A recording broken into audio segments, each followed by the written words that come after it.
Hey everybody, another build challenge video, this time centering on the Ransetsu AR assault rifle. This assault rifle is honestly just flat out classed by two rifles depending on how you look at it. The Turner assault rifle is both cheaper and better in virtually every stat that matters, and the Ransetsu RF is better if you are looking more for like a burst fire weapon that you shuffle around. So the only way that I could justify making the Ransetsu AR best in slot was to have a build that did not have enough weight room to make the RF work, but also took advantage of assault boost shuffling, which would impact the Turner's rate of fire because you're interrupting its flow, whereas the burst fire of the Ransetsu AR is firing in between the shuffles. So yeah, we have both a weight limit and we have to make the build centered around assault boost shuffling in order to make it work. The Ransetsu AR isn't really good at building up impact terribly, so what I ended up doing with this build is using it as an option to build up impact up close, but primarily its main job on this build is just to poke at medium range when builds are trying to flee away from me and trying to reset their impact build up. So uh, the Ransetsu AR does have 550 projectile speed, which is tied with the Turner and the Ransetsu RF. So we end up using both of those details on this build in order to make the build work. Okay, so if the Ransetsu AR is just maintaining impact at medium range, then we're probably going to be a close range build for impact buildup, given that otherwise we would just be outclassed by like double Harrises and whatnot if we're trying to make a rifle build. So I rationale that the only weapon class that will be strong enough at impact buildup to make the Ransetsu AR its poor impact buildup up close not be quite as mattering is pistols. So pistols are really good at defeating shields, whereas shotguns are not. And so I rationale that if we're going to run an AR and we're going to be assault boost shuffling, then we basically want fire over time weapons. So I ended up going with the Ducat. Right off the bat, pairing these two weapons, however, is going to make an extremely heavy recoil requirement for the build, and it turns out that there's only one set of arms that are going to work here. The Salad arms at 140 recoil and 131 melee specialization. It happens to be that it's extremely heavy, and that is something that we are trying to run the gauntlet on this build in order to make the Ransetsu AR sort of necessary over the RF.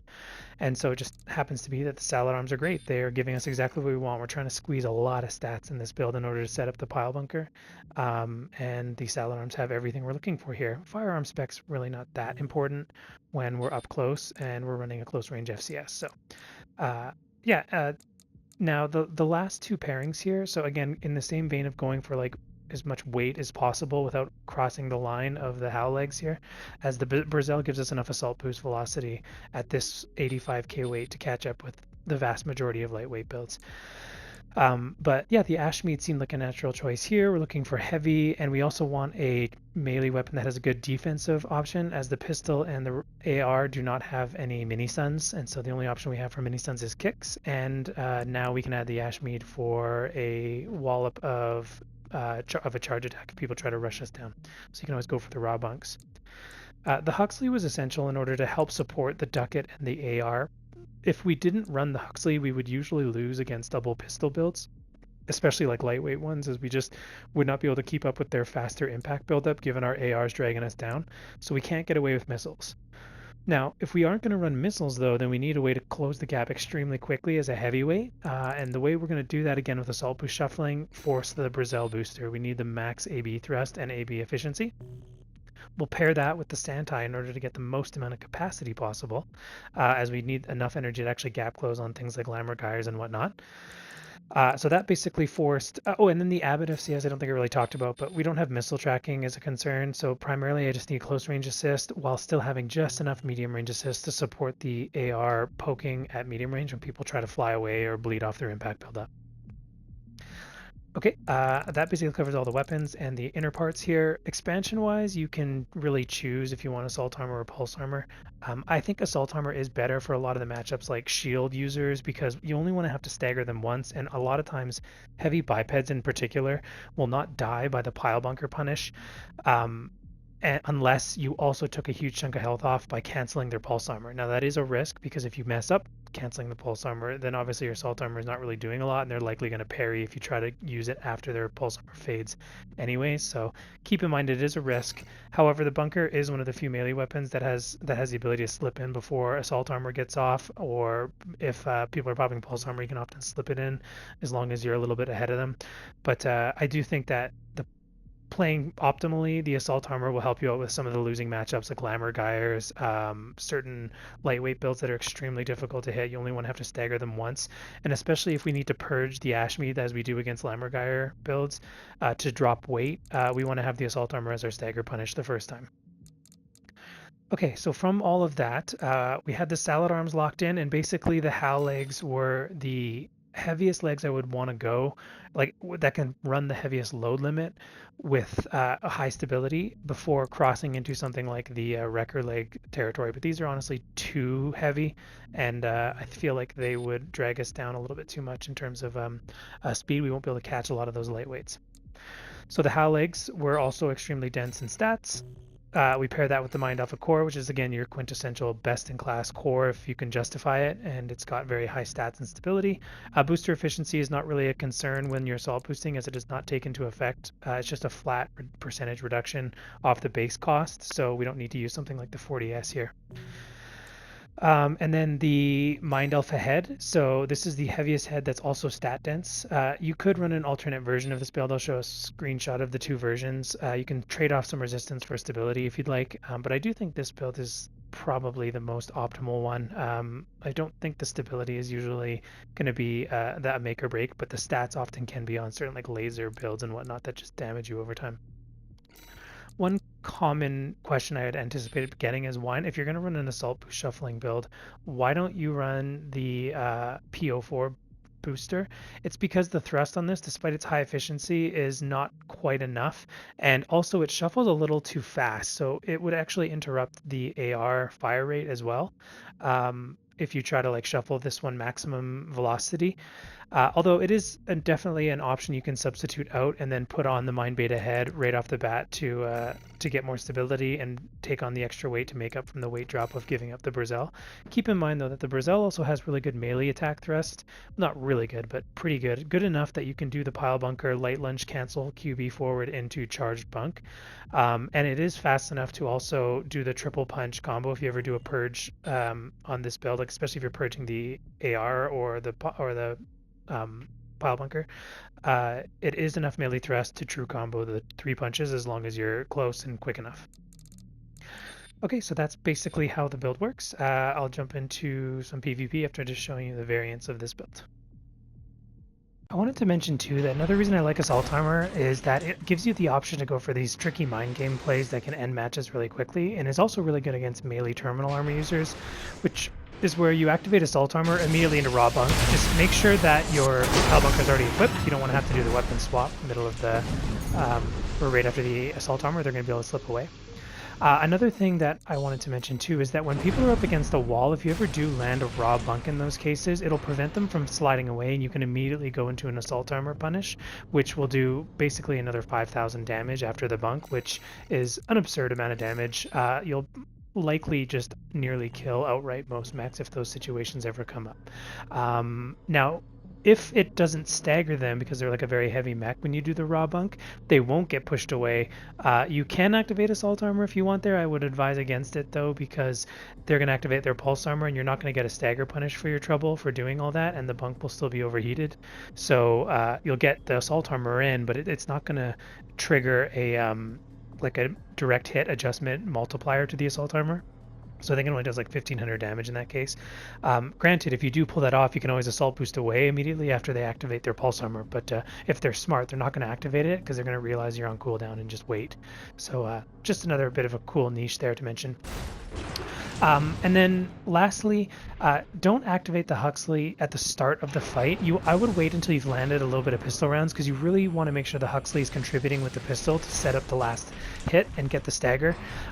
It's really hard to get the Ducat to do it alone against good opponents because they're going to dodge in between the salvos, and the AR, and you need to have the bunker already equipped in your left hand if you want to go or get ready for the stagger punish to be really fast. So you won't be contributing with the AR at the same time to get the stagger. So in general, I'll just kill this guy here. In general, I would say that you want to have the fight sort of maybe a third of the way started or so before you activate your Huxley. So I would normally do it like this. Alright, now I'm going to activate the Huxley, get the bunker out, to make sure that it's ready to go right away. And ideally, you can even slip it in before their pulse armor goes off. So yeah, just a general tip there.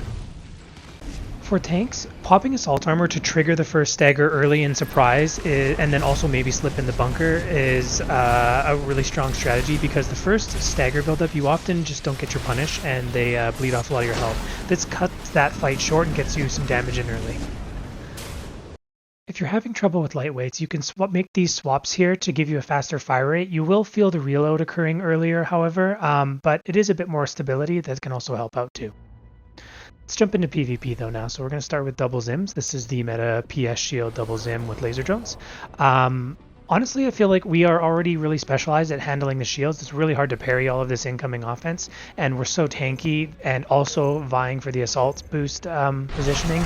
And they have to really ask themselves if they want to risk going for a kick, because if you swap to bunk and get an early raw bunk in, it can pretty much end the fight for them.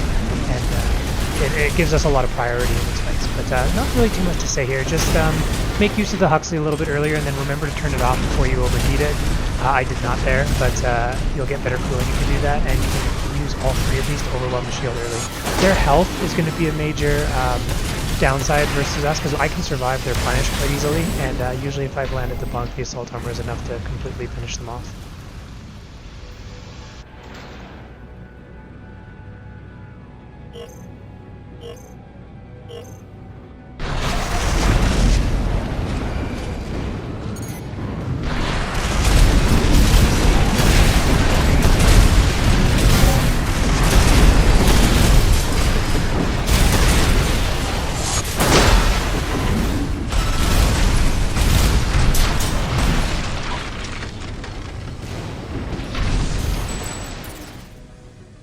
Okay, the double Zim missile with a melee punish. I'd say these ones are even easier, because unless they're running the slicer, the odds are we're going to be able to survive the punish even if we lose the first stagger race. So it's just really critical if you're running assault armor that you counter their pulse armor.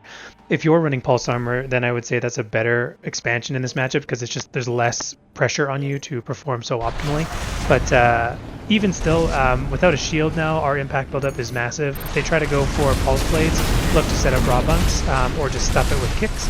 But yeah, our impact buildup is obscene, and the Brazil really shines at throwing off the Zimmerman. Even when they're running the Acellus, you'll find that the Brazil's velocity while assault boosting, and especially while shuffling up close, it can really throw off XDS is quite powerful.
For reverse joint double Zimmermans, usually they'll be paired with a melee weapon. The only thing to note of difference here is the fact that we can't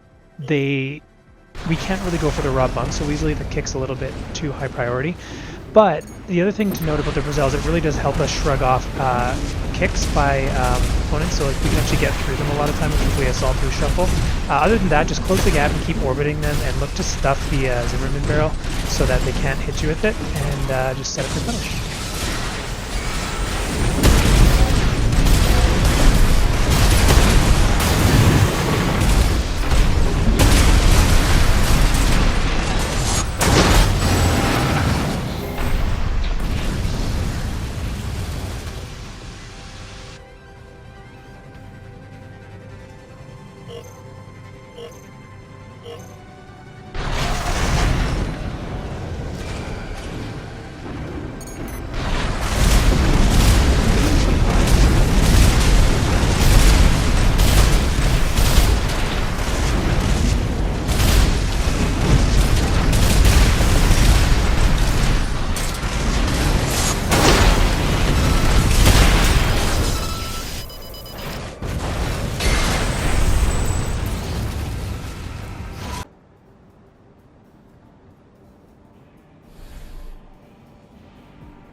Okay, let's talk about the various orbit type builds, as I call them, ones that stay, usually the Etsugens are this, where they basically just stay around 150 meters and try to just build up impact steadily on you.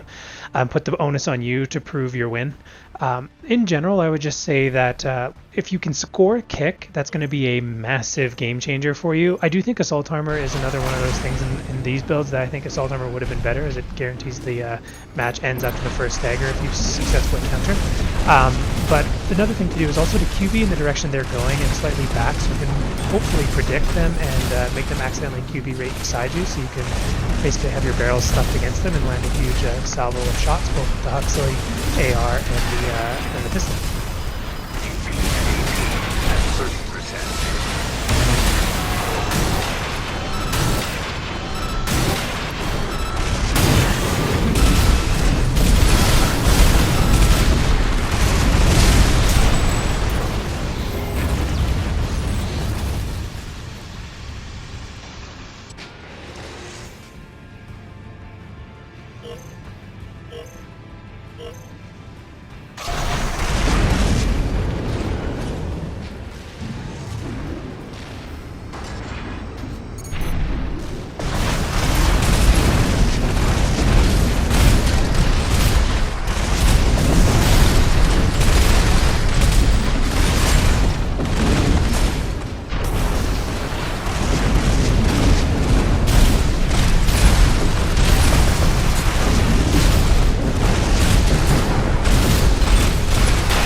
Okay, for rifle builds and various kiting builds, I think the main thing to consider here is just that the Brazil is expensive to shuffle with, and so you really want to choose your moments for when you decide to A-B shuffle carefully. You don't have to just spam it. Look to actually set up dodges of specific attacks and try to preserve as much energy in order to turn around once they start to go above you, as this is going to be a common thread where they sort of orbit you like this, and making sure to deadfall with them so they can get back down to the ground and can get the Santai back into its energy regeneration stage is going to be essential. Other than that, I mean, these are just sort of a skill that you master. Like setting up melee punishes in the air is very difficult, especially if you're running assault armor and you're running the pulse armor, which is a little bit easier to make useful.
One thing that is really nice about all these stats on this build is that, and you'll see this in the second round, I can actually survive the pile bunker and have enough health left over and still high resistances that I can still set up my own stagger punish and then turn the fight even though I lost the stagger race, which is a nice kind of place to be. So yeah, just a point of note that the stats often do make or break the difference against a lot of these builds with like a wombo combo, one melee punish to finish.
Yes.